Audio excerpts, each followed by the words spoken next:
So this is one book that I read for my Inspired by Those You Love book challenge for the month of February. Where basically, you read a book based off of someone you love, could be alive, dead, or even a pet.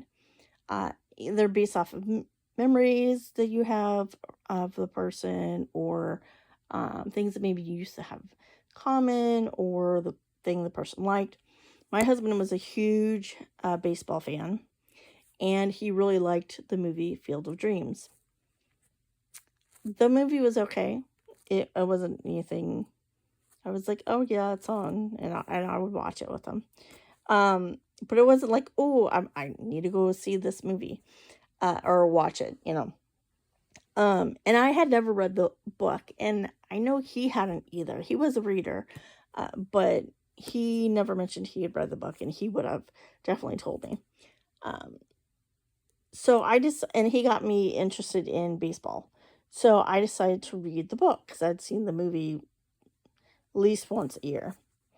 Um, so I thought the book was okay.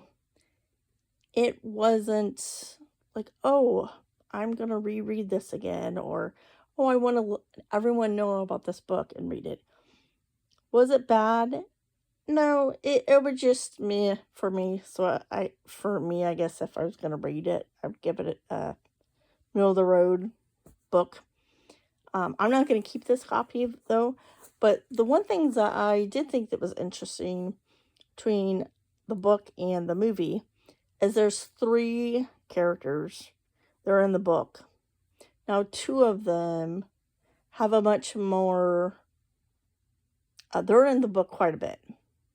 One of them not as much, but they get talked about. And they're nowhere near, they're not in the movie at all. They're not even mentioned. So that was interesting.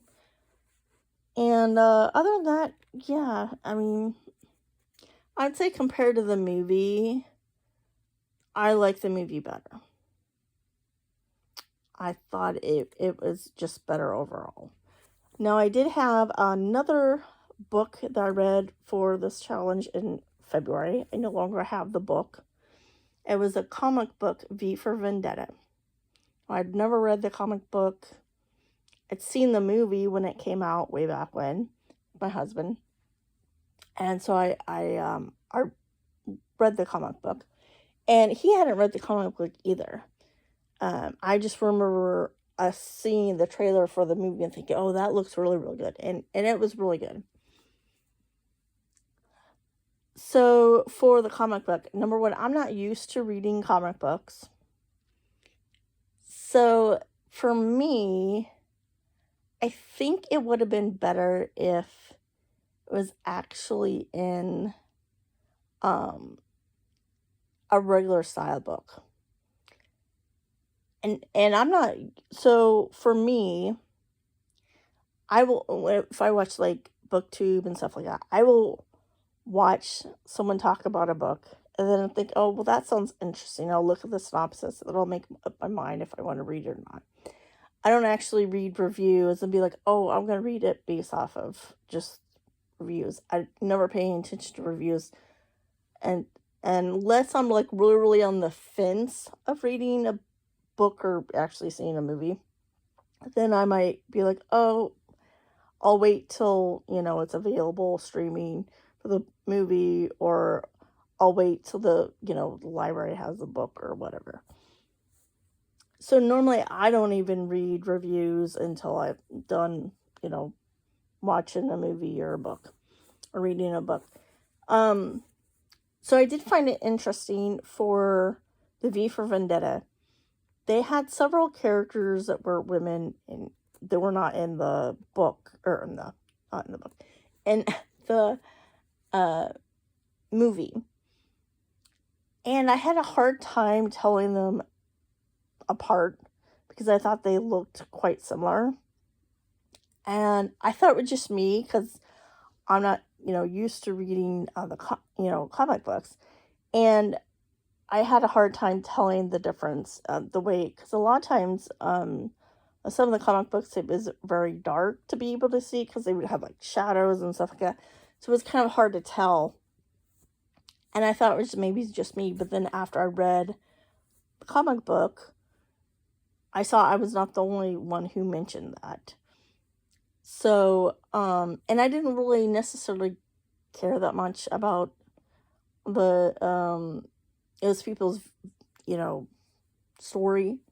It kind of like got me out of what I was reading and my thinking of what else was going on. I was like, oh yeah, and then I would have to be like, okay, well, which one is this? Because I couldn't had a hard time telling the difference between which person it was. Compared from the comic book to the movie, I preferred the movie. I thought the movie was much better.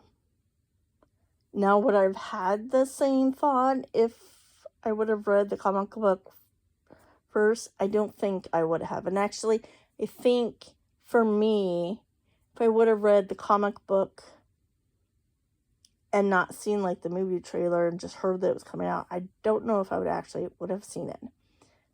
For me, it had the one thing that I did think the movie did a really good job, and I think in the comic book is a little bit harder for them to do this.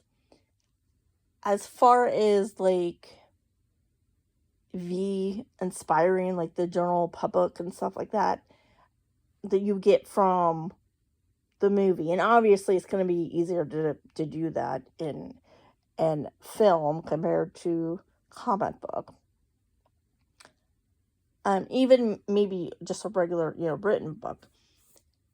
I never really felt reading the comic book that the general people were invested in V. I mean, you'd say that there was riots, but like, okay, they were talking about at one point there was riots because of food and stuff like that, but it sounded like some of it was in the past. So it was like, okay, are they, what's really the reason?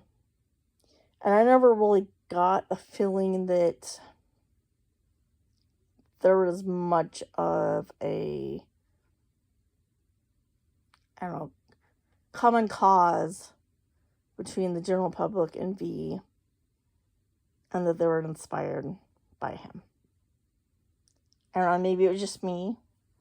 Obviously, I would have showed you the book, but I no longer have it. I actually gave it to the used bookstore. And this book, I'm not going to keep this either. I'm going to, there's a free little library where I'm going to drop this off at. So, yeah, I was kind of surprised that I actually preferred both movies compared to the books. Am I always going to compare books to movies? No. But I've seen both of the movies that these are based on.